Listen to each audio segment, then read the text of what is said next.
Hello, everyone, and welcome to another live session. We're having a lot more of these lately, and it's not intentional, but I think nowadays we need like a real human connection going on besides besides like the edited stuff, because you know what? Nowadays everyone's connecting. I know nowadays that you and I have had so many face-to-face calls. We've had more calls in the last 2 months with people than I think we've had in the last 6 years of traveling. Right, and it's absolutely insane. You want to get it up in there? Just hold on 1 second. So we're actually monitoring ourselves just to make sure that we're going live the way we should. All right, be. I think you guys and can it looks hear like us. it's We're working here. okay. All right, can you guys hear us okay? First of all, if anyone in the comment section can just give us just a sanity check to make sure that we're sounding all right. Because we're doing something a little different today, guys. We're not doing a out in the world adventure sharing live. We're gonna share real stories from full-time travelers far from home in relation to during the COVID-19 virus. So we're going to bring on 3 other families onto the screen. So we're using different technology, all kinds of good stuff. We're going to have a lot of fun. If you are new here and you don't know who we are World Towning or World Towners. Yep. This is Jessica and I'm Will, and we've been traveling around for 5+ years now. Yeah. Oh my gosh, that's crazy. It's been that long. 6 years coming up soon. And we have 2 kids with us, Avalon and Largo. They're not going to be on the live today, but we travel with them. We do a lot of lives where you can ask questions about our lifestyle and whatnot. So, and we a ton of vlogs. I don't even know how many vlogs we have of our traveling. We've been all over the place. So, but this isn't to talk about us and what we're doing and where we've been and all that good stuff. Today we're going to talk about, we're going to bring in, like I said, 3 other couples, families that are on 4 different, all of us are on 4 different continents, and we're going to be sharing our stories. That they're all full-time travelers, and the choices that we've made to either stay or go, and how this is all affecting us and our lifestyle change, because like everyone else whose lifestyle has changed, ours has changed as well as full-time travelers, because now we're paused. Right. So just to give you an idea, we started this idea because we know that once the pandemic started to become a real thing, everyone started posting about how, as far as like the people who are full-time travelers and those who are on social media and those who are traveling around and sharing their lives, everyone started posting about how they were staying in place, or how they were racing to get home, and trying to sort of keep themselves in a position where they would be safe to write out what's happening currently, and we want everyone to stay safe. I think at that point the ball kind of dropped, and I think no one started sharing stories about what's happened after the fact in terms of how things are being reacted to when and if you did stay in place. What happened to all of us? Where are we? What are we doing? You know, and there's so a lot of misconceptions, right? There out is, there. And what everyone is doing now is they're going ahead and they're getting old footage of adventures they didn't post because they were trying to sort of still keep content coming through, but and trying to catch up like us, and still be responsible because we couldn't go out and do stuff. So I want at this point to go ahead and give you guys a glimpse as to what life is like now in the new world, in our new normal. Our new normal, right? We're listen. We would be baking bread with all of you, but we don't have an oven. I can't find my high school picture, and even if I could share that, it's so hideous. I think we just actually that'd be really fun. If I would have known you were going to bring that up, I would have actually you would have shared it. That actually would. So this is the best we can do to share kind of our world and how everyone's doing and what they're doing. So we hope you enjoy it. We're not going to talk anymore. Well, we are going to talk, but we're going to bring on everyone who has agreed to join us. And I'm going to say this again at the end, but I want to say a big, huge thank you to all of them just from the get-go to make time to share how we all live. I think it's really, really important, and we are truly grateful for all of you for taking the time to come chat with us today. Okay, now as far as comments, let's lay down the ground rules here. Okay, so as far as comments, you can say that we are all cute, sexy, smart as much as you want. We love that. But we are going to try and keep this on point to where things are and what's going on, and try and sort of, if you guys, once you start listening to the stories of everyone that's going to be on the live stream with us, ask them questions as well, because we're all here to sort of do this. We have a time frame. We only have an hour to do this. So we're going to try and sort of keep this moving at a very sort of comfortable yet pointed pace. So we're going to have our assistant Avalon is going to be here in about 20 minutes, and she's going to go through the comments and feed the questions to us that you guys have. If it's a question about like when's Will going to get his hair cut again, or how I do my pink, or how we school, all that kind of stuff, that's coming. We're going to we do a lot of lives. You can ask those questions then. We really want to stick to questions asking our guests that are here specifically about COVID-19 and how they're handling the situation. situation. So we're not ignoring your question if you ask that, and you can definitely email us and we can answer it in an email. But for this specific live, we want to really stay on point. Right. But in the meantime, we're in Japan. In the meantime. And then this is our lovely co-working space. Well, let's start. And it's awesome. But we're going to bring everyone in, and so we can just sort of get this thing started, because we're already like about 7 minutes in. All right, let's go. Let's go. Bring them in. Ready? Okay. All right. Hello, yay, everyone. welcome. All right. So basically what we're saying is, because we have like a 30-second buffer here, so John, Karen, Wayne, Anna, and Dan and Jackie, sorry. So much going on in my head. You guys are on right now. Hello. Welcome, everyone. And we're here. Hi. Okay. So what we're going to do just quickly is just introduce who you are, where you're from originally, your home, we'll use that word, and where you are currently.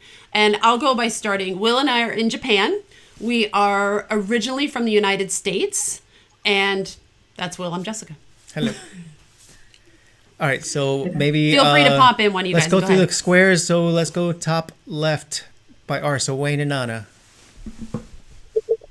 Hello, Wayne and Anna here. We're originally from the United States.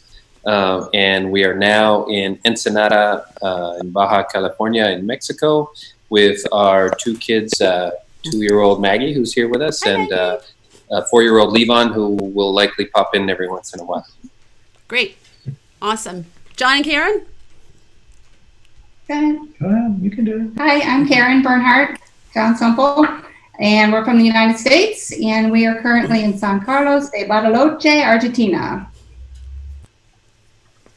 And Dan and Jackie. Yep, so we're Dan and Jackie. We're originally both from Melbourne, Australia, and we've just come back from Bolivia yesterday, and we're currently in quarantine in Sydney. 2 kids, Ollie's 14 and Miller's 12. Awesome. Welcome, guys. Again, thank you so much for doing this. It's really, really important to share how we all live. So we appreciate that you're here. All right. So initially when you guys, we're going to just jump right in. Initially, when you all heard about the virus, did you think it was serious? Were you concerned? Were you just kind of laid back about it? Not necessarily how you feel now, but how initially you felt. I think we kind of went through the same thought process that a lot of families all over the world went through. Like, well, we heard about this virus, and then, well, it's getting a little bit more serious and a little bit more serious, and eventually decided that we needed to do something. That was over the course of 3, 4, 5 weeks. Yeah, I mean, I can only really remember thinking about it maybe like the 3rd week of February or something, 2nd or 3rd week of February, and thinking, you know, how we felt initially was just hearing the virus itself is not that, you know, like we're healthy, we're not really scared of the virus, we're going to stay where we are in Malaysia. And so, yeah, our initial plans were to stay put. Right, because what you're saying is, and it's interesting because when we introduced you guys and when you guys introduced yourselves, you said you were in Mexico at the point, but when this whole virus came out, you were in Malaysia, and so you were in Asia where sort of things started erupting before it sort of becoming like a real thing in Europe and North America and so forth and so on. So, you know, you almost had like a sneak preview as to what it might be, and it seemed like there was a lot more concern going on in that part of the world versus, you know, the Western Hemisphere. So, I mean, did you get like this little tingly feeling like earlier in February and so forth and so on, or was it not until later on? Where we were, there was we never saw any of the panic even that we heard about in the United States later on in March. It was very calm. It was very, I don't know. And we knew that Malaysia had a strong healthcare system. So, I mean, that also made us feel good. They seemed to be being proactive about things. It was really more of our personal reasons for deciding to change plans. Our bigger concern was we're on, was it a 90-day visa? And we have 90-day visas. Right, and we travel with our nanny who's from Venezuela and has a Venezuelan passport, which has different limitations, of course. And so we were mostly concerned about like getting stuck somewhere and life getting super expensive because we didn't know when we'd be able to fly again, and so that started moving us down the road of, hey, let's think about what we ought to do here. Okay. Okay. But where we could go, where we could stay longer without really more of, expense, but also just the stress. I mean, we knew that Lucy only had 30 days at a time, you know, and we have 90, that coordinating that, or the country's going to just automatically do extensions, or what do we do? And that just felt really stressful. So we kind of just looked at the whole world and said, you know, we don't really want to go back to the States. So where can we all go where we can be together for, you know, a long period of time to kind of wait this out. Okay. And I want to hear more about the choices behind that. But first I want to hear from the other two couples of if in the beginning you guys were concerned about the virus, because in the beginning, from our standpoint, we weren't particularly concerned. Like, I'm not going to say we didn't want to see people dying, of course, but we were not worried from a family standpoint. We were absolutely not ready to pack up our bags and go back to the US. And I think a lot of that had to do with the fact that we're in Japan. And it's very zen and very peaceful and very hygienic and very respectful, and it's not militant. So it's still a very different situation here than many parts in the world. And we'll talk about that more later. But I think it's interesting how we all initially, how we felt about it. And it varies from where you are in the world, right? So Jackie and Dan, how about you guys? Well, I remember thinking, you know, we were aware of what was happening, obviously, back in the early days of it. But it seemed so far removed. You know, we were in South America and it was a world away. And, you know, I remember thinking, oh, wow, there's another sort of SARS or swine flu or avian influenza, you know, another one of those things going on in the world, which we've sort of been through a few of them over the last couple of decades. Obviously had no idea that it was going to end up like this time around. But so it was something we were sort of monitoring. But at that point, you know, there weren't any cases in South America. There was quite a big delay before the first cases reached there. And, it just seemed like a thing that was a terrible thing going on in a distant part of the world that was sort of probably figured going to be another sort of swine flu thing that probably just wouldn't affect us. Well, initially for us, it was like, you know, in the Asian area until it got to Europe. But I remember my mum said that Australia were talking about 6-month like quarantines and lockdowns. And I was like, that's not going to happen. Right? I know in the beginning, I was like, that's never going to happen. Well, I was wrong, but anyway. And so, it just didn't seem real from that side of the planet. Right, because the entire spin that we were hearing from everyone is that, oh, this is just another version of the flu. Yeah. And, you know, so we get sick a little bit and then we sort of write it out. Yeah, I guess because we never getting a flu or getting sick is something that we never really concern ourselves with, or food poisoning, because we know it's going to happen, as it happens in life, and it's going to happen as travelers, you know? So we were like, okay, we get the flu. That really sucks. You know, we don't really want to have the flu for that long, but we never anticipated that would be where it is today, obviously. And the way this would affect people. Right. The The news coverage was just very limited at the moment. Yeah, and a lot of it felt so fear-based that I was like, this just doesn't seem, you know, it just doesn't seem like we need to be worrying about it. John and Karen, how about you guys? Were you guys concerned from the beginning, or were you kind of laid back about it? I'd say laid back because Argentina was laid back. There was so little happening in all of South America. I mean, it was kind of like we were watching what was going on as it was going from China through Europe and then the States. And it was like, okay, it's imminent, but yet there was no immediate threat. Like things were strangely quiet regarding the virus in our area. And then after Trump closed travel back and forth between Europe, the very next day they announced the beginning of some restrictions here. We went from everything was fine, everything was open, the rest of the world was shutting down, and everybody was out and working, going to restaurants. I mean, it was a strange feeling, almost like, are we going to be spared this? Yeah. Like, we're good. It did feel like it happened overnight, right? Yeah, it did. Now we were kind of laughing. We were laughing about it because there was, you know, different things that were going on in restrictions. We're like, same old here. And then the next day they started some sanctions for limiting countries coming into Argentina. And I think there was 13 initial countries. Then a week later, it was total lockdown. And we've been locked down for 40 days. And they just keep, pushing it out. Every time it gets pushed out again. Now, you guys, you as well as us are the people on this panel that chose to stay exactly where they were. when it happened, or when it got to this point. What was your reasoning for staying where you are and not going elsewhere or not going back to the United States? We debated it. I mean, there wasn't even a conversation about should we try to get back into the United States. We just looked at, like, we were so immersed in this travel lifestyle and we're such a rhythm with it that we were just going to ride it out. And for me, some of it was like, I don't necessarily, but want to be back in the United States because things were getting so ugly there. And I felt like it was more under control and more organized. So I felt safer and more comfortable being where we were. Where we are. And at the time, not having no idea how long it was going to play out. Yeah. You know, we had no idea. Talking about the visa situation earlier, we were already 1 month in Mendoza, Argentina, when we arrived here. And when they made the first announcement, they said they were going to postpone the day. So in Argentina, you have 90 days plus a 30-day grace period to go and get an extension if you need to.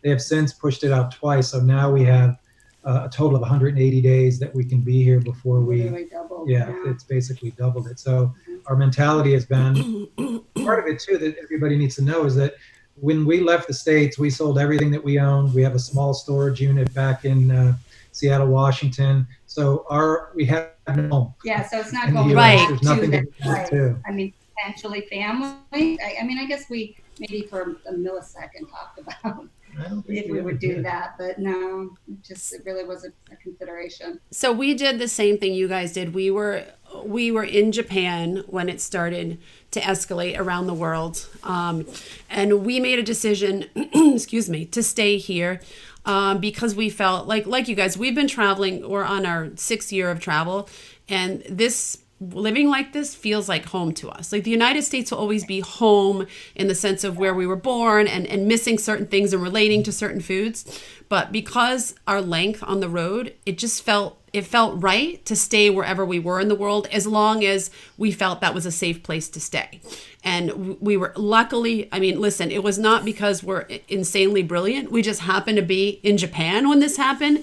And it happened to be that we have a really great co-working, co-living situation.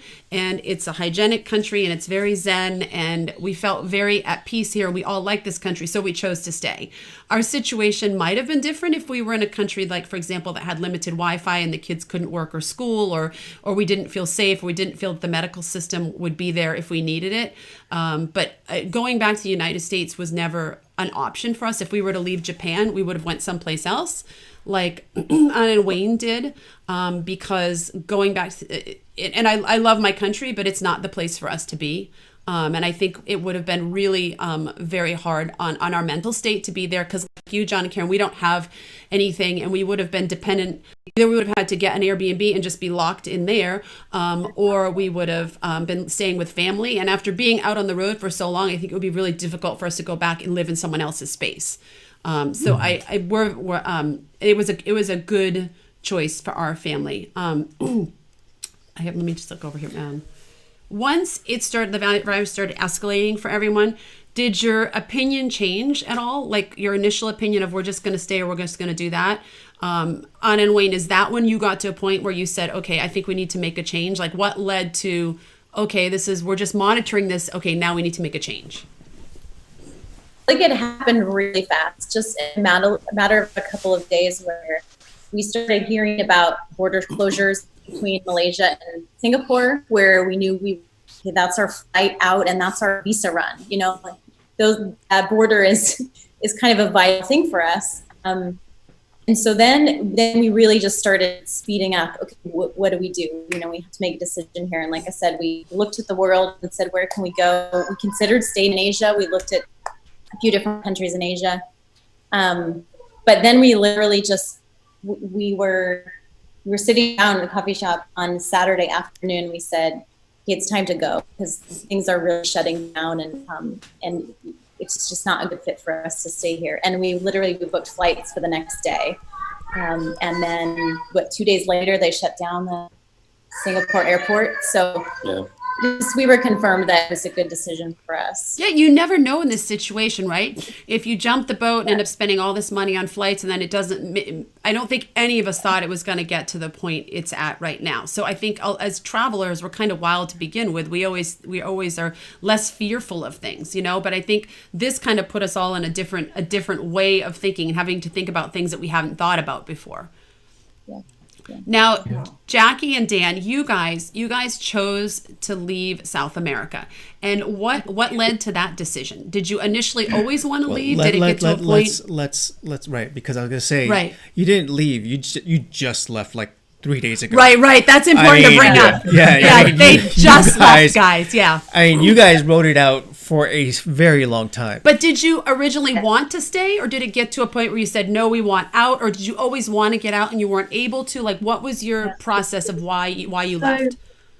So we did originally want to stay, but I suppose it was more our family who were saying, you know, maybe you should come home. At that stage, they were only in Bolivia, and Australia had heaps. So we were like going, why would we come there? But when we did make the decision as a family to go, we booked tickets one Sunday afternoon, and by 11 o'clock that night, my Spanish teacher called and said, can't go. The whole country's been locked down.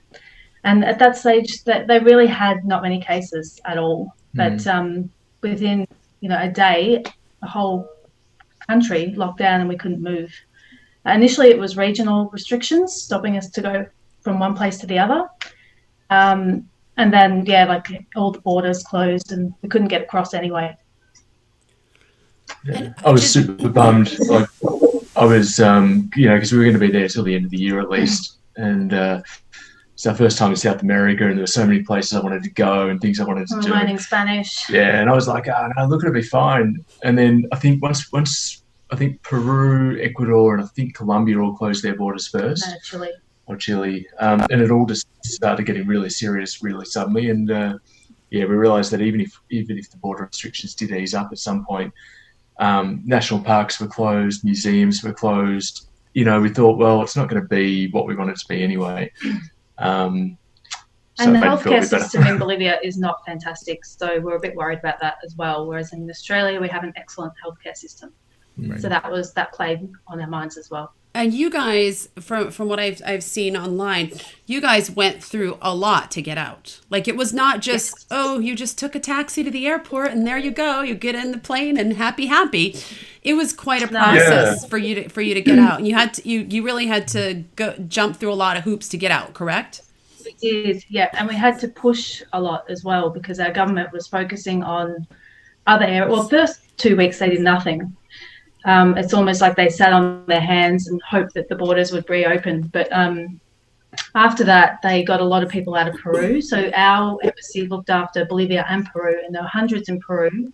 They got 3 flights out of there first. And then finally, when that was over, they're like, okay, just deal with people in Bolivia now. So finally, we're here. And we're just really grateful that that we could get out in the end. Yeah. Now, I think it. Go ahead. But basically, I was looking at, and sort of I was stalking your Facebook page, but I was looking at some of the photos that you guys posted, and like there was like military escorts. You know, it seemed like it was just a really just organized, militant type operation. I assume it all seemed peaceful because I saw you took pictures with the military guys and they're all smiling. but nevertheless. Yeah, went both ways. Yeah, they thought that.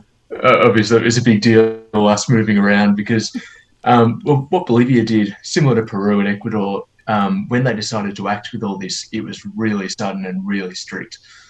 They closed schools down like really early into it. And then from then, for the last, I think we spent about 6 weeks under total lockdown. We could go out one morning a week to the supermarket, and the kids weren't allowed to leave the house at all.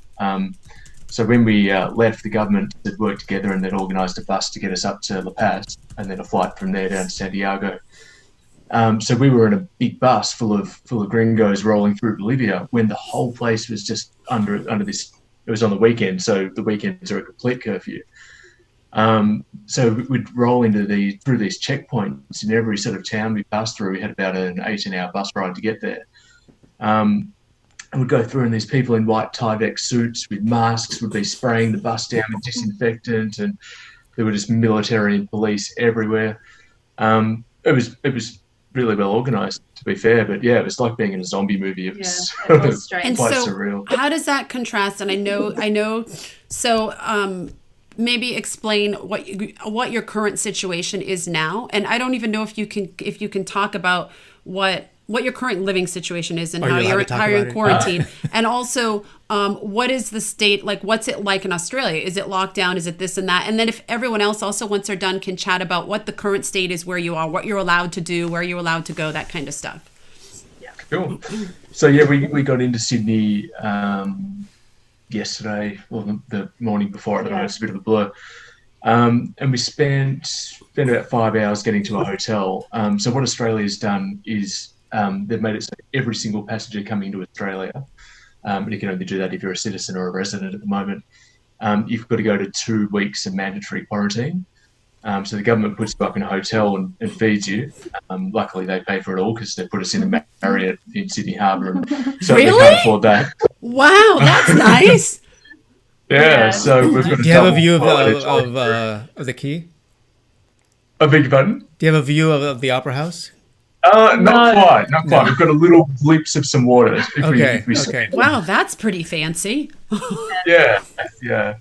So we've got 2 weeks here. We're not allowed to leave the room. There's military and police and federal police everywhere. And again, similar with Bolivia, it's a big event. A big thing. It's being taken really seriously. So we're stuck in a room. What happens after your 2 weeks? Is it social isolation in Australia? Is it dependent on the state? It's not lockdown, correct? No, it's state by state. Most states are pretty similar. A couple of the states, I think this weekend, are going to ease restrictions a little. And just to test it out and see how it goes. Because our numbers are pretty good here in Australia. Yeah. So we're going to hire a car and drive down to Melbourne, where Jackie's parents are, and we're going to sort of crash with them indefinitely and hope that domestic travel opens up. And I guess we'll be doing a bit of travel in Australia until we can get back on a plane at some point. And John and Karen, so you guys are I think your situation is the most extreme. I don't know all of Anna and Wayne's situation, so we'll have to listen to theirs as well. But yours is a very stark contrast to how our situation is. So why don't you share your situation a bit? Because it's pretty extreme. It started out first with limiting flights in. So that was on March 20th, the night before at midnight. They said they were not allowing flights in. A week later, it went to full lockdown mode where we were not allowed to move about the country. All the buses, all the planes, domestic flights, domestic buses were ceased operations. Nationwide. And you were not allowed to drive outside of the city limits. You would be stopped by police. The only way that you could move around is if you had documentation that you were doing some sort of essential work that would allow you to do that. And then it got even more severe a few weeks later when they said, now you're only going to be allowed to go out to the that was all we were allowed to do, is either go to the grocery store or to the pharmacy and go there, get your goods, and come back, in an efficient manner. And then they pushed it even further to, depending on what number your ID ended in. If it was odd number, you had to be out on Monday, Wednesday, Friday to go grocery shopping or to the pharmacy, and even the other 3 days, Sunday total lockdown. Nothing on Sunday. And we found that out on Easter Sunday. Yeah. We went out and we weren't aware. Just want to get a little bit of fresh air and just please see some sky. Yeah. Get some peeps. And we got stopped by, there was nobody out. We maybe saw 10 people in our half an hour outside. And a cop stopped next to us and asked us, where were we? What were we doing? And I thought he was asking us where did we live? So I told him we're only a couple blocks away. He was like, no, where were you? And we said, well, we walked down to the lake. He's like, no. And then he went like this. He's like, go home. Right. And we're like, so we got the message. We're on our way home. We don't fancy going to jail. And then we read and found out that those restrictions started at midnight on Easter Sunday. So now we try to keep on top of that and be aware of any sort of modifications. But right now we can't go out for exercise even. That's not even allowed. Yeah. none of that is allowed. And they just announced, the president 2 nights ago, that he was going to allow citizens to go outside for half an hour of exercise, no running, no biking, just to go out for a 500 walk. meters of your place. Yeah. Oh my And that gosh. was up to the individual provinces' leaders to determine whether or not they would do that. And what's so, Rio Negro is the province that we're in, and Bariloche is the city. There's only been in the entire province like 59 or over 100 cases, and 59 in Bariloche alone, but yet there have these strict, Argentina is a country of 44 million people, and they've had under 4,000 cases and only less than 200 deaths. Yeah. So they started very quickly, very severely, and we're moving into the winter here too. So that's a concern, is that they're not moving into the warmer months. We're moving into winter, which is flu season, down here. By the way, I love that you brought the stats, John. Anna and Wayne, what's your situation there? Are you allowed to go outside? Are you? Yeah, I mean, there's taco stands open. It's like total opposite. I mean, we're just sitting here like, oh my gosh. I know I've heard about that kind of lockdown, but we're really kind of self-quarantining because we got here. We're very blessed to find a big house with a yard that's completely gated so the kids can play outside. So we're just trying to just keep ourselves here just for the good of everybody. But there hasn't been much the worst we've seen is you can't get into the grocery store unless you have a mask. And that really just started like 2 weeks ago. Yeah. I mean, I think my observation has been that Mexico is behind most other countries in terms of ramping up these restrictions. And it's still really worse than you got to have a mask when you get to the grocery store. So it sounds like basically because of your decision to stay, you have a more comfortable setup at this point. Yeah, I think so. I will say you occasionally see like military vehicles riding down the street with men with guns in them, and they have a PA system, and they're making these announcements in Spanish, and we have no idea what they're saying, thinking, boy, it sure would be good if we knew what they were saying. Stay inside. Recently instituted some curfews, I think, like 9 p.m. or something. Oh, right. And then the city of Ensenada has, like you mentioned earlier, issued some sort of lockdown where tourists cannot enter the city of Ensenada. And so therefore we have no plans to leave the city of Ensenada. It's my intention to make, because we actually signed a lease to rent this house, and we're going to start carrying that around to at least try and show that not tourists, we're actually living here for a while. It sounds like, no, it doesn't sound like, we definitely have the most relaxed setup. And I'm not toting a flag like lucky us, because they do have tacos. We've got sushi, because we don't have to. So Japan is in a state of emergency. It's recommended that you isolate. No. Well, right. It's a state of emergency here, and it's recommended to isolate. But there's no shelter-in-place order. There's businesses still, but you can still get a haircut. You can still get your hair done. You can go to a restaurant. We are personally isolating. We go on hikes. We go to our co-working space, which is just us and our roommate here. There's no attendant. We have a key, and we go to the grocery store. It's basically our house, sort of extended. And that's it. You don't need to wear a mask to go to the grocery store. We do. In my opinion, this is just my personal opinion, I don't feel like people are taking it serious enough here. Their case numbers are low, so maybe they know something I don't. Right. So in terms of stats, there is about 13,000 cases here. I don't know how many deaths. It's upping. It's under 1,000, but and it's increasing by about 100 a day, essentially. That's sort of what's happening here. Now, all the tourist places are closed down. Not that we're trying to go, but it's amazing to me how many places are still open. Like when we go on our hike, we'll sometimes come back through the streets with our masks on, and there you can get a haircut any day. You can get your teeth cleaned still. It's just amazing what is open, but their numbers don't seem to be reflecting otherwise. Which is, I mean, we're isolating, but I'm in just shock. Like just talking to all of you. it's so fascinating how our situations are so different, but the numbers don't necessarily reflect. Like John and Karen, you're in complete lockdown and your numbers are low, and we're like, I could go get my hair cut right now and get my teeth cleaned, and our numbers are low. Well, it's like Sweden. It's there just seems to be like no rhyme or reason to it, and I haven't done a lot of reading of why this is happening in certain countries and not in others, and maybe there's a genetic component, who knows.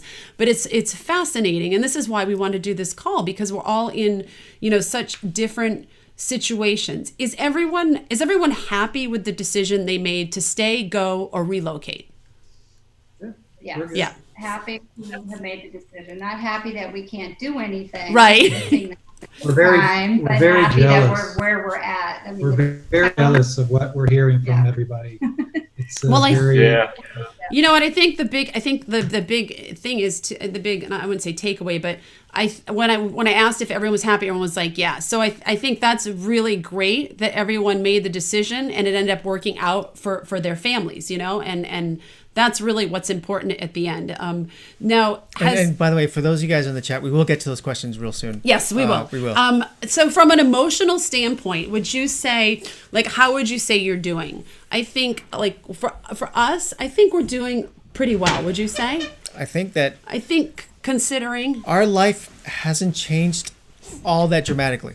You know, essentially, we've always been socially distant for the most part, just by the nature of how we live our life. No, just kidding. No, but I mean, we'll adventure on the weekend, but essentially, like Monday through Friday, we're working. We're working 100% of the time. So our kids' life has not changed at all, except going out and venturing on the weekends. We're still working. I mean, to be completely transparent, we're not making any money. I mean, we're in the travel industry. We've lost every single client. We do travel trips. Those are all on hold. I guess we have 2 clients right now. But from an emotional standpoint, I guess we're still we're survivors like all of you. So we're like, we'll find our way. It really sucks to not be going out adventuring because that's part of our lifestyle. Like someone who meets their friends for cocktails every Friday, that's part of their lifestyle, or goes to the gym. Us as travelers, adventuring is part of our lifestyle. So that's been really hard. But I think overall, from an emotional standpoint, we're doing pretty well.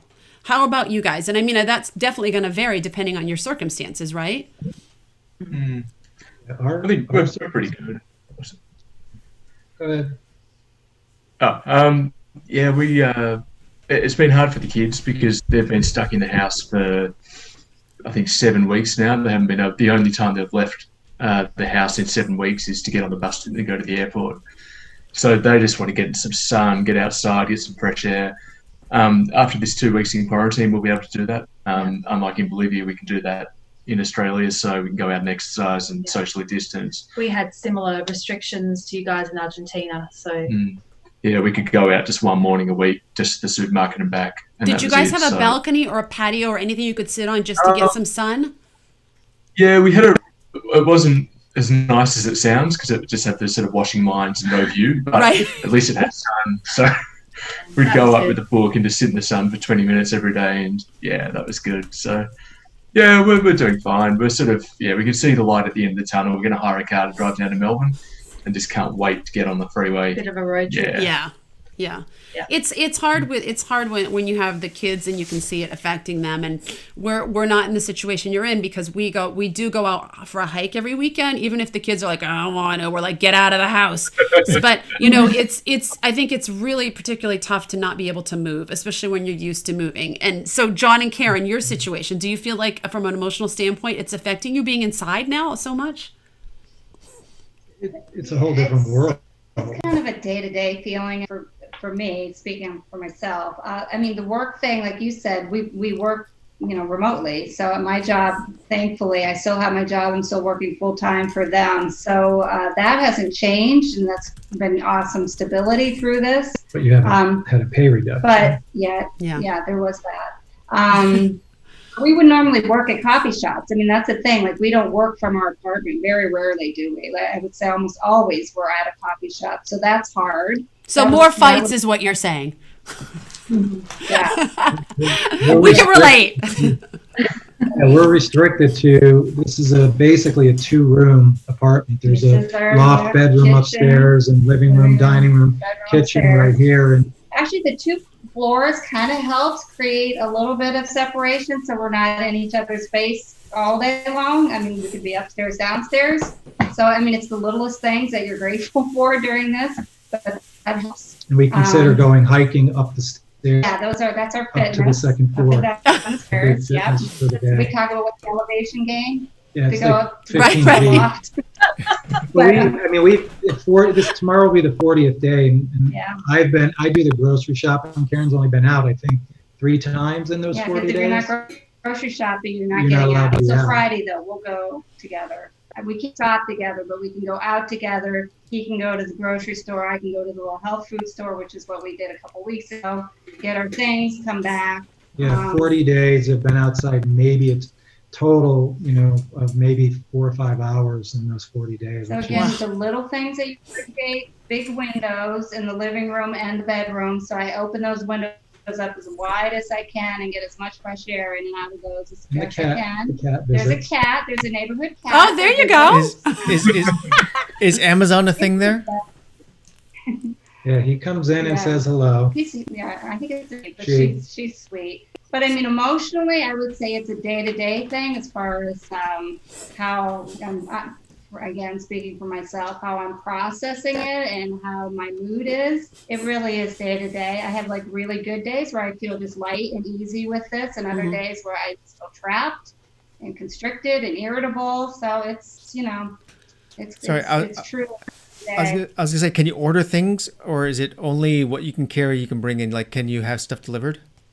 There are a few restaurants that are open. We really haven't gone through that process because we don't know where they are. We don't know what. And in all honesty, too, we were in Mendoza before here. Mendoza, the food was phenomenal. Here, the food is no bueno. Sorry. And this is a vacation kind of destination, skiing in the winter, which is approaching, and then hiking and boating on the lakes during the summer. And we were very surprised knowing that this is very touristy area, that they do not have good restaurants. They're very middle of the road at best, not something that you would want to go out and make a special night of. It's just sustenance more than anything. So we have our share of bags of pasta. So we have all of our pasta. I thought you were going to say something else that began with a P word. I was like, what? This is a family channel, John. We've got our bag of...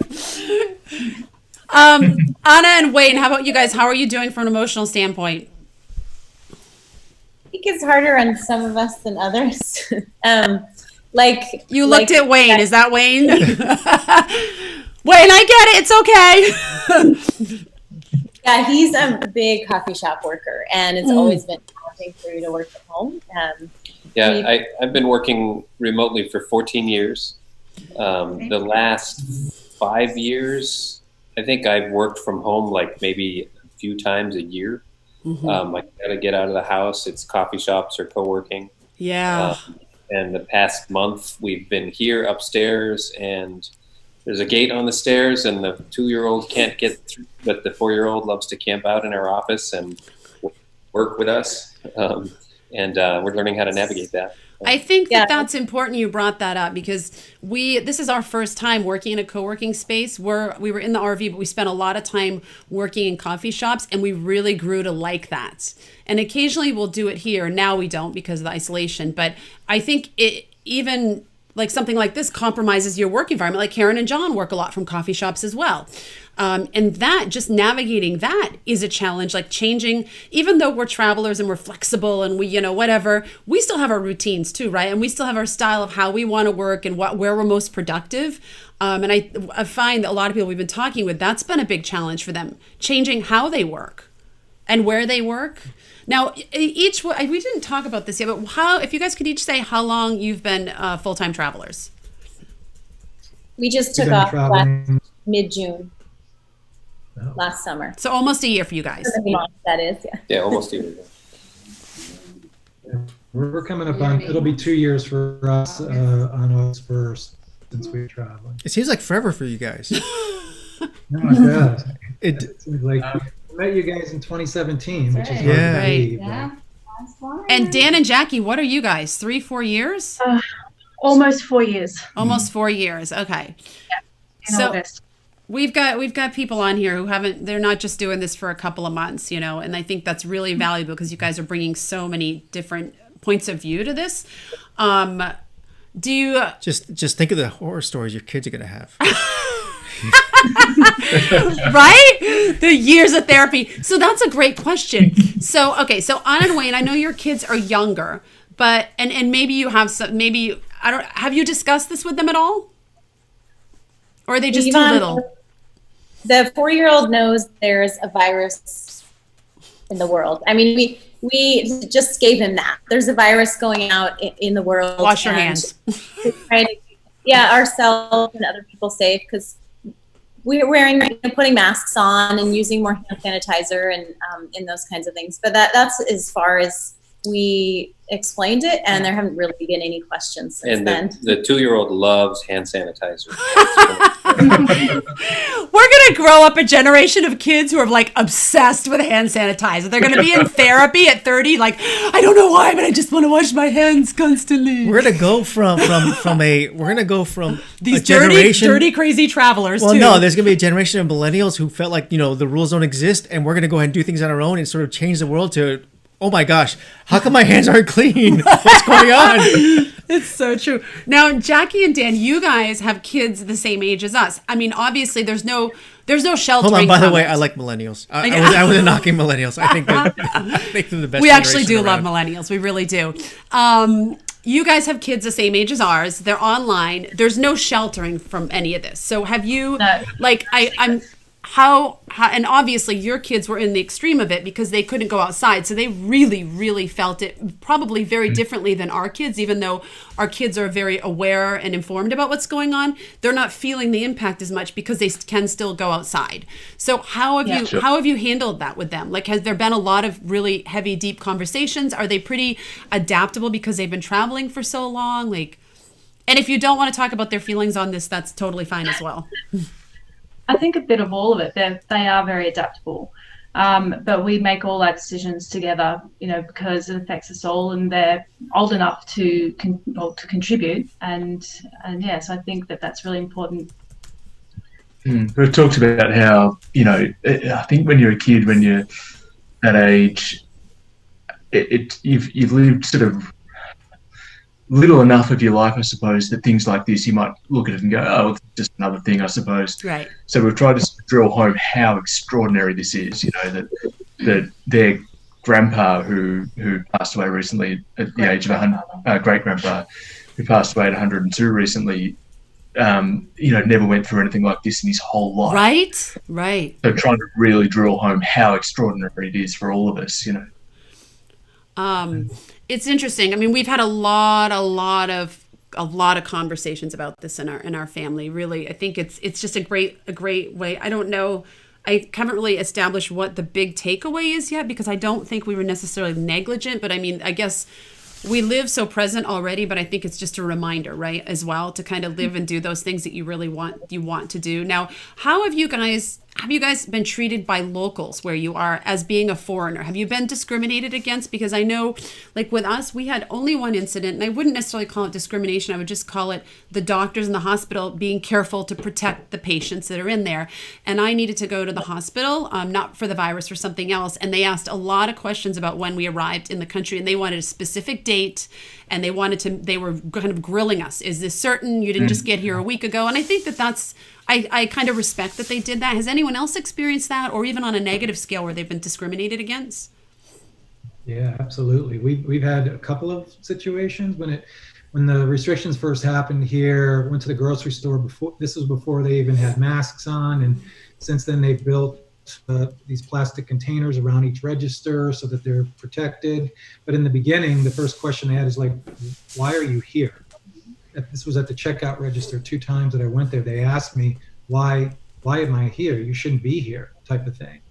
And then the manager of the store asked to see my passport, and he was very apologetic. And I said, no, I completely understand. It's about protecting your community, and I'm kind of like the outsider that you don't know my story, therefore, why are you here? And after I showed them the passport, showed them that we had been in country since the 1st of February, they were completely fine. So then, since have been back several times, so they know who we are. But now they it's not as, not getting sideways looks. But just earlier, or just last Friday, Karen had a situation that happened. Oh, well, I was on the phone with my manager and got a knock on the door. And I was kind of like, we were in the middle of a conversation. So I asked John, like, can you see what's going on at the door? Turns out our next door neighbor. And she started asking. Well, she heard you speaking English. Right. Well, so she said that, right? She's like, I hear that you're speaking English, type of thing. Like, why are you here? Are you tourists? And the whole thing. She was getting a little frustrated. And we were having trouble communicating because we only speak a little bit of Spanish. So my manager speaks Spanish. So she's like, she was hearing, I was sharing what was going on, and she was overhearing it. She's like, if you want, I can help translate for you. So she was trying to kind of speak through it with this woman that, we've been in the country for, since early February, and then we've been here and we've been, being very careful and all of this stuff. And I could tell that the conversation was not going super smoothly, like the voices were kind of, raising. And my manager, she kept saying, she's like, you're being illogical, because the woman was like, well, we don't know. They could have brought it in, and there's things that we're still learning about the virus, and I'm not comfortable with this. And they brought it into the building, and they've exposed us now, and all of it. So I tried to reason with her. She even mentioned, she's like, there's hotlines that we can call. There's things that we can do about this, that this isn't over, that we'll, I'll be taking this further. So we kind of were I was on eggshells over the weekend, thinking there'd be another knock on the door or something else, but it's been I talked to the owner of the apartment, and he said she's a little bit of a troublemaker. Right. Don't worry about it. There's always one. Right. Yeah, we've had a really good rapport, which has been awesome while this has been happening, because we thought we would only be in this apartment for a month. But thankfully, this good rapport with the Airbnb owner and host, we've been interacting with him, every few days, things, and he's, working with us, and he realizes that we're taking things seriously, that we respect the country's rules, and good. Now, John and Karen, I know, John, you have to jump a little bit, or we'll probably go about 10 minutes over. But did you, just so you can why don't you tell everyone how they can reach you or follow you guys? You have a great podcast that you just launched. Like, how can people find you before you jump off? Well, we're eventually going to have our website that's been under construction for like a year. You would think now you have all the time in the world. Right? No pressure. We're on Instagram and Facebook at Someplace New, SUMPLACE, last name Sumple, therefore Someplace New. And we have a podcast as well that's on all major podcast platforms called From Someplace New. So we've done 10 episodes of the podcast, and we are sharing. Although right now we say it's from someplace the same. Yeah. Right. Yeah, we've been sharing not only our journey, but the things that we've learned along the way. The last 3 or 4 episodes, we've been kind of to the Bariloche diaries about what we're doing. So, but awesome. Our intention really is to share our story, very much like what you guys are doing, to inspire other people to do something new and try something different. And our kind of motto is do the new, whether that's traveling halfway around the world to experience something different, or going to a restaurant or an attraction. To go to a park. Or, awesome. That would be exciting. And we'll link to it in the description too, if anyone didn't write it down quick enough or wasn't sure how they were spelling it. And John and Karen, I know when you need to jump, you can just fade away. I told them I was going to be a little late, so okay. We'll probably go about about till 8:10. If anyone does need to go, you feel free to jump off, and if you want to plug anything you have to plug, just raise your hand. We'll let you do that before you jump off. We had a question here, which is one of the questions I wanted to ask you, but someone else has this question as well. Has this changed how you feel about travel? Is it going to impact how you travel in the future? Do you feel skeptical? Do you feel, and I didn't actually finish if anyone else had been discriminated against. If anyone has a story that they want to talk about that, or no? Not really. We heard some horror stories, not horror stories, just negative things. People trying to get onto buses who had a ticket, and the locals weren't letting them get on because they were an obvious foreigner. Yeah. So we were lucky. We were in Stilcray, which is the constitutional capital, and they're pretty educated there. Okay. We were warned by our Airbnb host when we were initially going to try and get over to Chile before the border closed. That we'd be going through some more rural places, and they might not accept us there. Yeah. So and we heard some stories from other travellers, but the most we got by birth.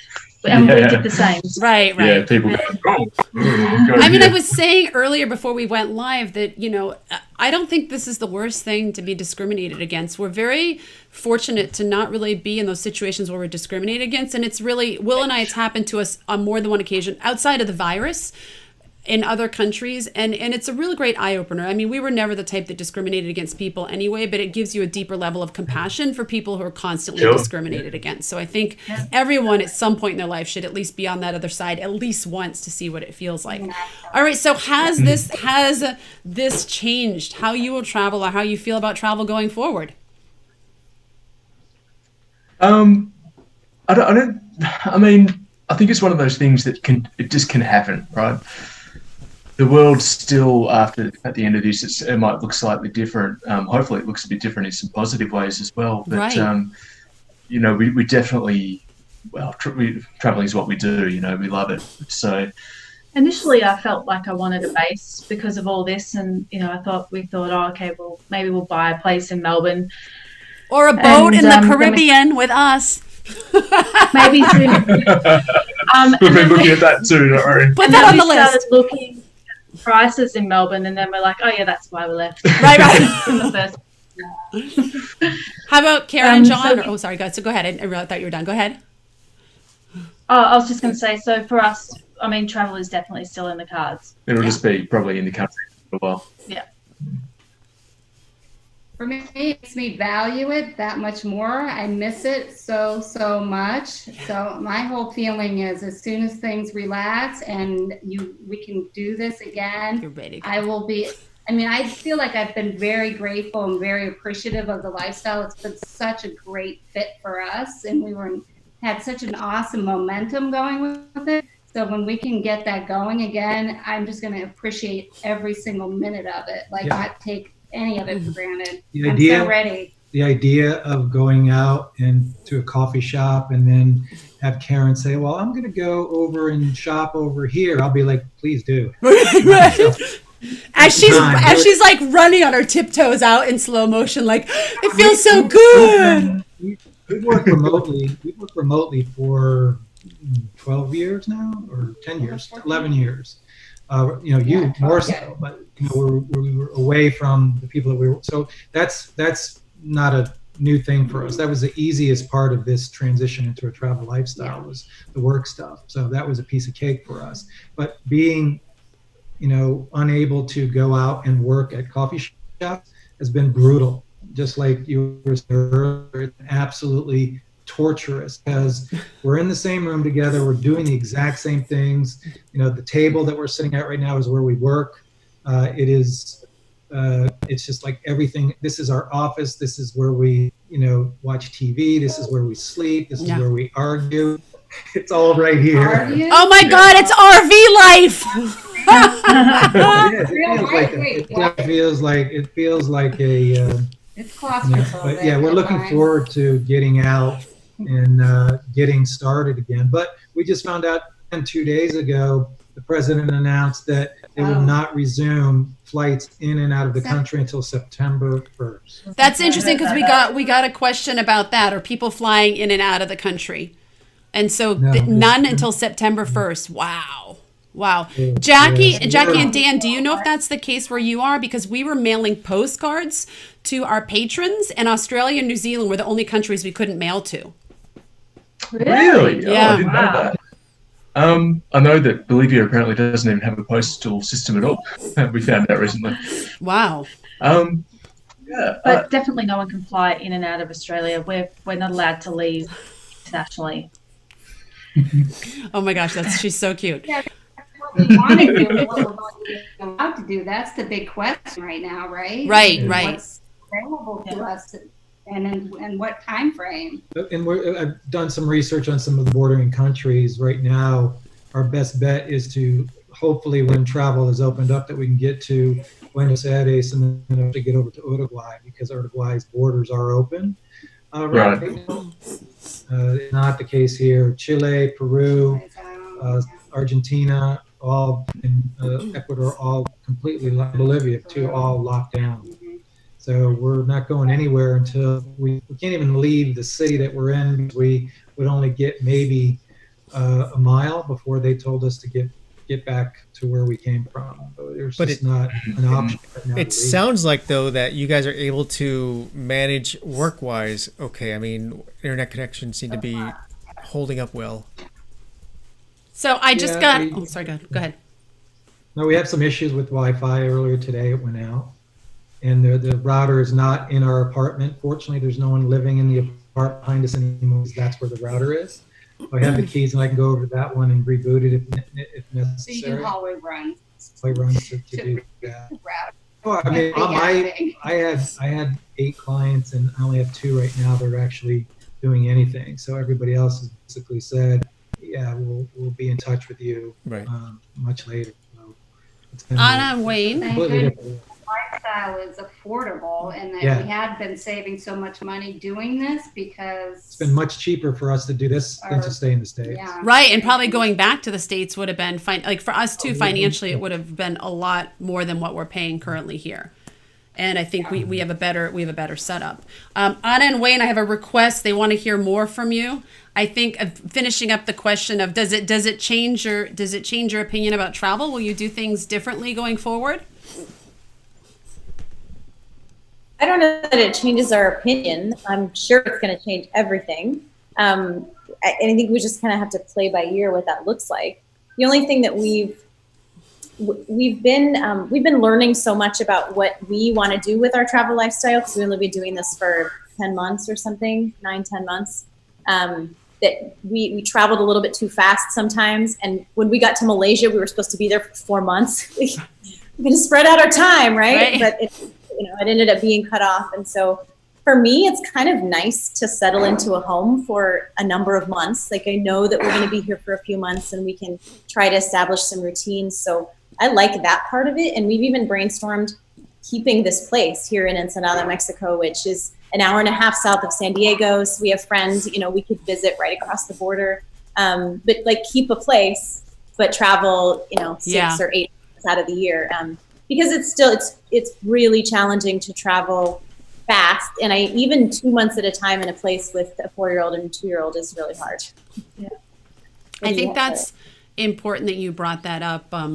We were quite shocked that we were going to stay here for 3 months. Right, and initially we were like, no, we can't do that. We haven't stayed any place for 3 months in almost 3 years. And the first couple of weeks, like after the first month, the kids are like, okay, I'm ready to go, like we normally go. And we've all kind of really enjoyed it, frankly.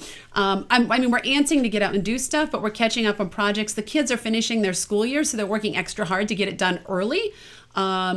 And we've been enjoying a bit of a slower pace. We didn't realize we kind of needed a little pause until we had a pause. Right. And but what we're finding out is that we're not necessarily slowing down. We're just able now to manage to get through projects that we've had on the shelf for a really long time.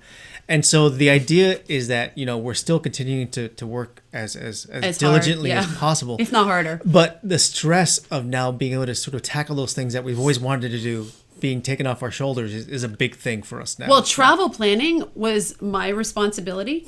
Not that Will wouldn't do it. It was just one of my areas that I covered. And that took a lot of time. And I am just like, I was getting travel planning fatigue. It's been so nice to have that break. I'm starting to do research again, like, ooh, I'm antsy.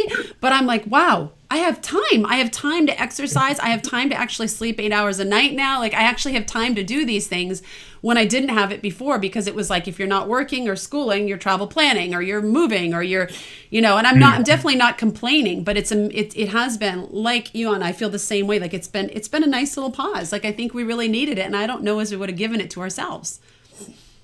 What would you guys have done if you were still in the RV? How would this have played out for you? Shot ourselves. It would have been a nightmare.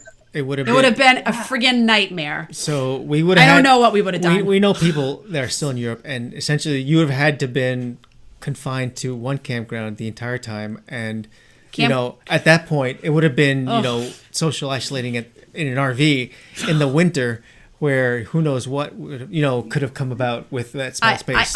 Listen, I'm not a religious person. I'm a spiritual person, but I wake up every morning going, we are exactly where we need to be. And I'm so grateful for it, because had we still been in France, we were in the process of selling the RV or whatever,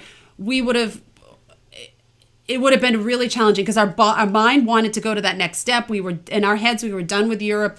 It would have been expensive. It would have been uncomfortable. There would have been no option, John and Wayne, to go work from a coffee shop because they weren't open. And that's what kept us sane often in the RV. Like everything happened for a reason. Right. And I'm so grateful that this is where we are right now. I really, truly am. I think it would have been a disaster still being in the RV in a situation like this. And if anyone's watching and they're in that situation, I'm not trying to be Debbie Downer, but after 2.5 years in the RV, it had served its purpose. We had gained some great experiences and we were ready to be done. So to be forced to be in it longer would have been a real challenge. If you're new at it, you're probably still like, oh, this is great. But for us, we were definitely done. So I'm glad things ended up the way they did. My hat's off to all the van lifers who are still doing this. Right. But most of them are just two people in an RV, right? They're young. They're like partying and doing all kinds of other stuff. Like, it's a big difference when there's 4 of you in a small space and no coffee shops.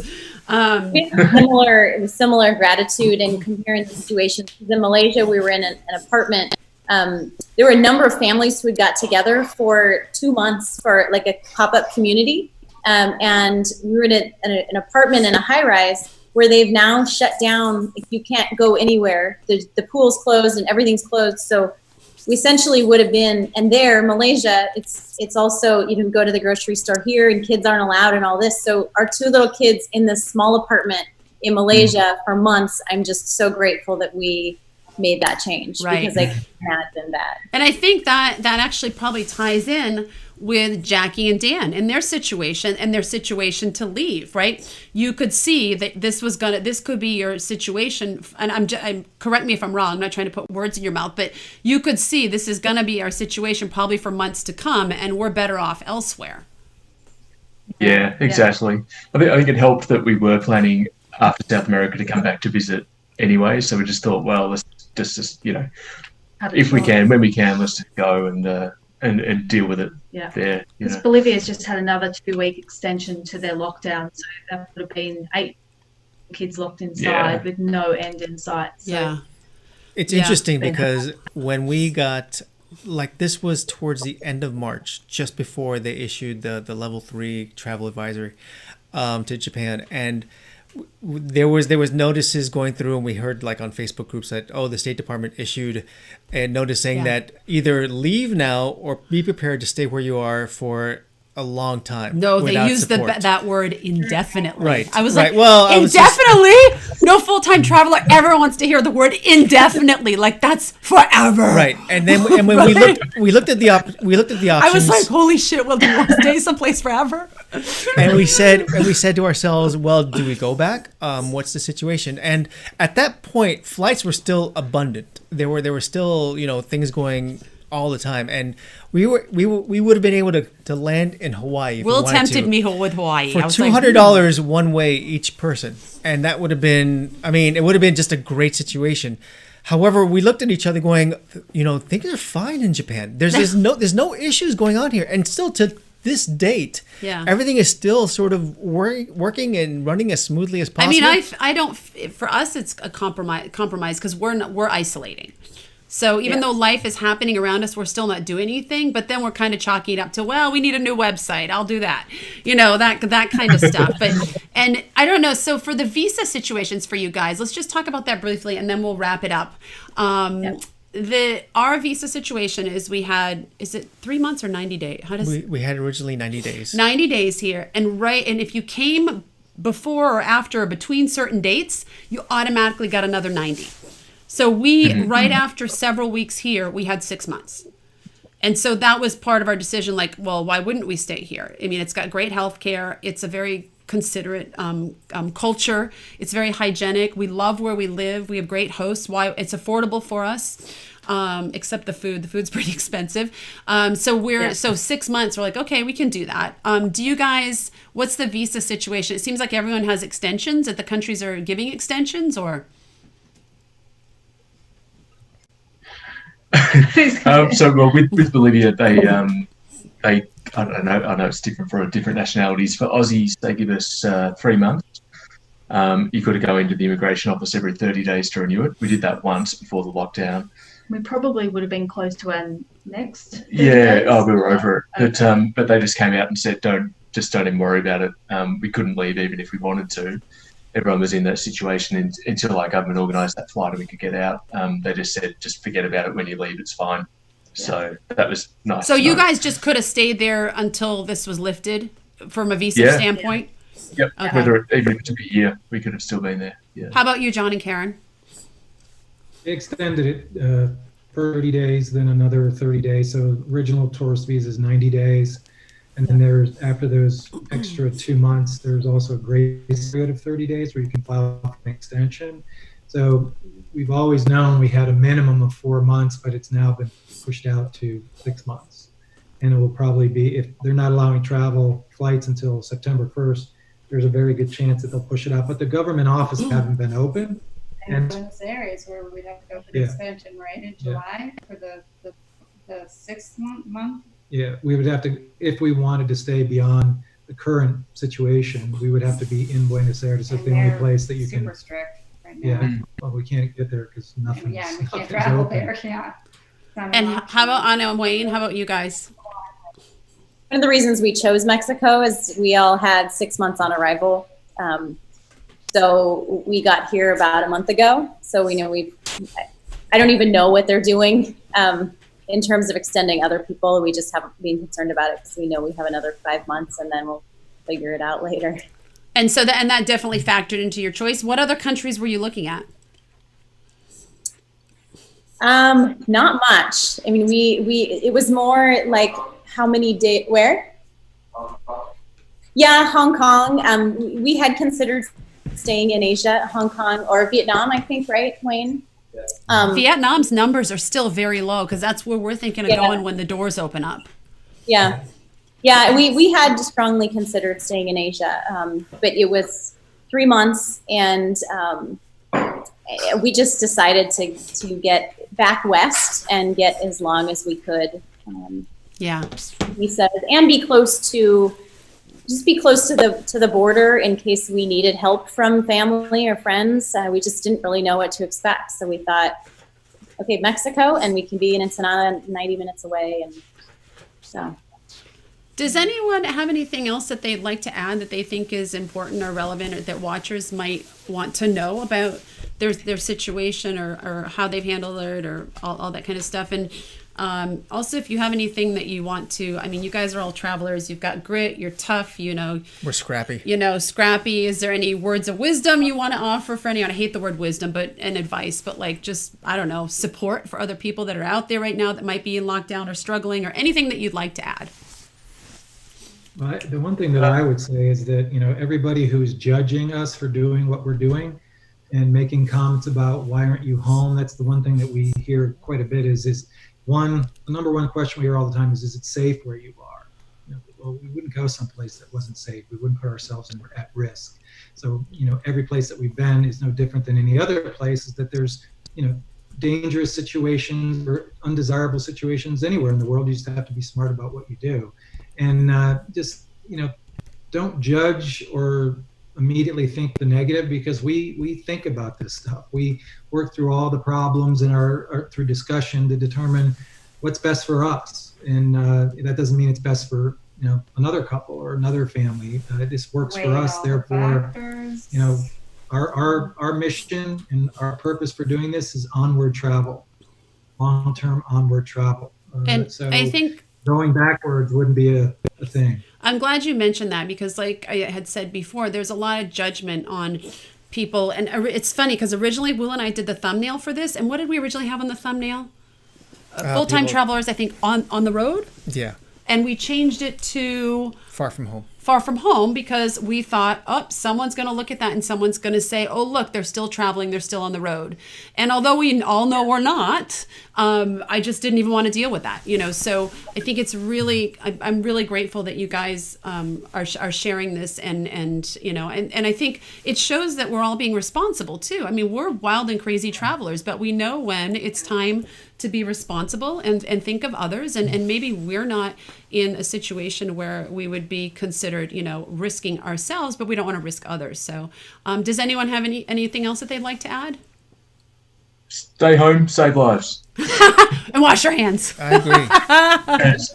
I agree. I mean, there's a lot of lessons to be learned from that, and especially sort of the vantage point that we have, seeing things all around the world. It's so easy to see, a community sort of look at itself just as a bubble. And since we've been sort of out and we've seen things in different cultures and different environments and different types of countries, people take things for granted that it's hard to get perspective. And what I think what's happening now is people are finally getting the perspective of what things are happening on a global level. And hopefully it's going to resonate. Well, I think if all of us travelers can keep our butts at home, everyone else should be able to too, right? Right? If that's what your where you are is telling you to do, and you're not following the rules because you need to go see your girlfriends or you need to, whatever the case may be, if we're able to do it, damn it, everyone should be doing. I mean, I don't think you should be in lockdown if the country isn't requiring you to be in lockdown. But I think we really all need to do our part, and if we can do that as travelers, I think. But as travelers, we are rare breeds because we're used to either being super adventurous or super by ourselves. Right. So. We're able to adapt very well to this. It's true. Anything else to add, Anna, Wayne? Do you have any closing thoughts or anything? Just words of solidarity with others who are, I know some people are stuck in places that are a lot more challenging than we are. We know families, who are still back in Malaysia who can't get out and they don't have balconies, and I know that's really a big struggle. So just as much as we're trying to do for everybody to recognize that as a season, and there's some way that we can grow out of this, right? Yeah, that's really important. And I'm glad you brought that up because, our situations, like Will and I constantly say, we're in a very fortunate situation, and not everyone is.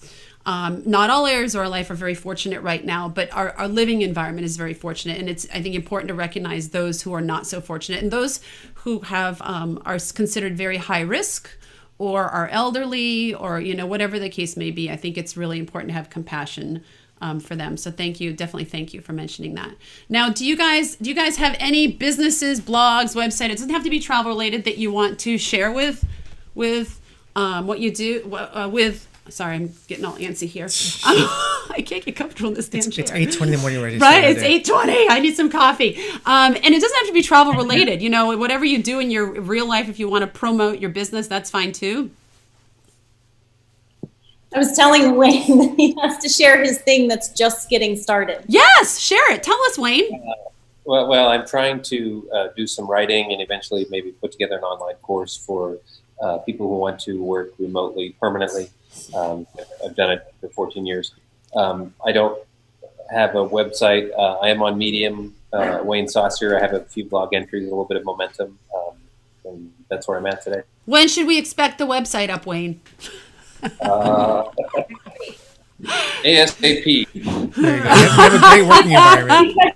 Such great knowledge about how to optimize that relationship between you and clients or you and a company. Whereas, right now you're working remotely because you have to. Well, what if you realize that you really want this to continue? How do you put things in place to maximize that? Wayne, it's a great time to start that business because I think a lot of people are like, "Ooh, that'd be cool," but they've never had the opportunity to test it. Now that they've tested it, we know people that are like, "Hell no," and then we know other people are like, "Wow, is this what you've been talking about all these years?" So definitely share it with us when you get the website up. And everyone online now, you can beta test Wayne's course at www. Okay. It's coming. Thank you. Does Anna want to promote her work at all? Maybe loop back around in a minute. She's okay. Jackie and Dan? I was just going to say we can attest to Wayne's course because we met Wayne and Anna in Bali, and I did we froze. For us, we have our travel website, fourpackstravel.com, on Instagram, Twitter, and Facebook as well. That's us. Very Okay. cool. We'll link to everyone in the description, guys. So if you didn't get anything, Anna, anything to promote? No. No. Just Okay. Just Wayne. You're his PR person. Okay. So, and unless you guys have anything else you think that you'd like to mention that is relevant, we're going to let everyone go because we told you guys an hour, and now it's been an hour and 22 minutes. Thank you so much for sharing. This is really, really valuable. And I think I also think it's really good for people to see, just to keep their spirits up. Like we're all not locked down, but we're all, hunkered down as well. And it's tough for us too, but we're weathering it, and we're kind of finding our communities and our tribes. And I appreciate you guys, Will and I appreciate you guys sharing your stories. I think it's really great. And I love the thought process behind why you chose what you did. And my favorite, trust your gut in life and what you know is right for your family. So anything else to add, Will? No, we got to, I think Zoom is giving me issues at this point. So Okay. All right. Thank you guys so much for coming. Okay. Thanks, guys. Okay. We'll hopefully see you out in the world soon. And thanks for joining, guys. And for those in the live stream, thanks for hanging out. I hope this was helpful. And we'll see you guys in the next episode, which will be in a couple days. Making tofu. Yeah. Before isolation, guys. Before isolation. Okay, and then we're next one's our last one before we're done. Then we'll start our isolation series. Yep. Okay, all that being said, thanks for joining us, and we'll see you guys next time. All right, bye. Bye. Ciao. See ya.